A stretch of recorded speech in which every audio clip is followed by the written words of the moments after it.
What's going on, people? It is Irish Gunner HD here. You can call me Irish, and since it's such a short video today, I'm not going to talk about anything else. I'm just going to get straight into it. So, today I read that Need for Speed, the new Need for Speed game that's coming out later this year, is going to have Always On DRM. And it's made me wonder, what the hell are they doing?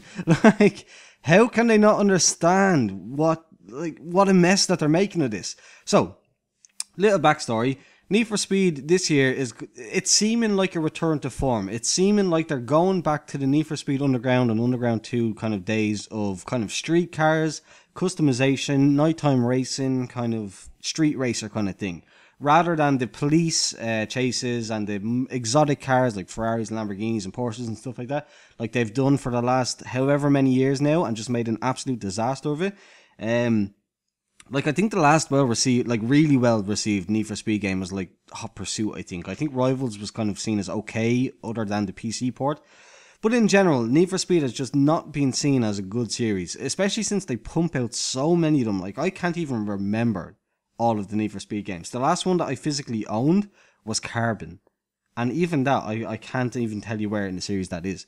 But basically, they're making Need for Speed. It seems like a return to form. But they're adding in Always On DRM, and the kind of excuse is to say that, oh yeah, well there's this kind of take pictures, share it on social media, and the more kind of response you get on social media, the more kind of rewards that you get in game.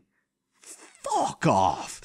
Like, honestly, that is literally the only response that I had to that, was just get absolutely fucked. If they think that we are so dumb to believe that it's anything other than anti-piracy DRM, and for that to be the slap in the face excuse that they give it to us, that's it. That's like, just lying to your customers like that so blatantly is enough to make me just say, no, absolutely no interest. That was it, like, done. I had a big interest in it because I played Need for Speed 1, Need for Speed, or Underground 2, Underground 1, Underground 2, Carbon, and like one of the other ones, I can't remember exactly. But I played the series. I was looking forward to this one because it seemed to be going back to the kind of the roots that I enjoyed and many people enjoyed.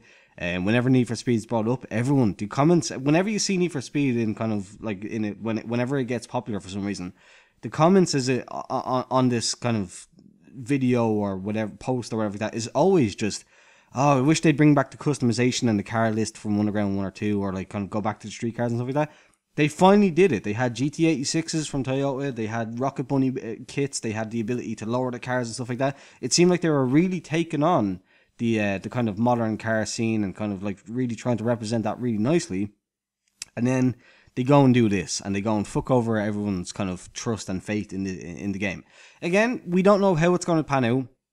We don't know how it's going to turn out. I still would love to play it. Again, there's a lot of time between now and when the game comes out. A lot could happen, but just my initial knee-jerk reaction on this kind of announcement is get absolutely fucked. Not buying this game. Nonsense. Absolutely nonsense. Always On DRM is absolute disease.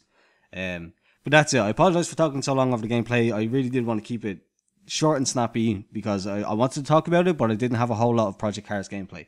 So that's it. If you enjoyed it, please do leave a thumbs up, subscribe if you're new here. Thanks for watching, and goodbye.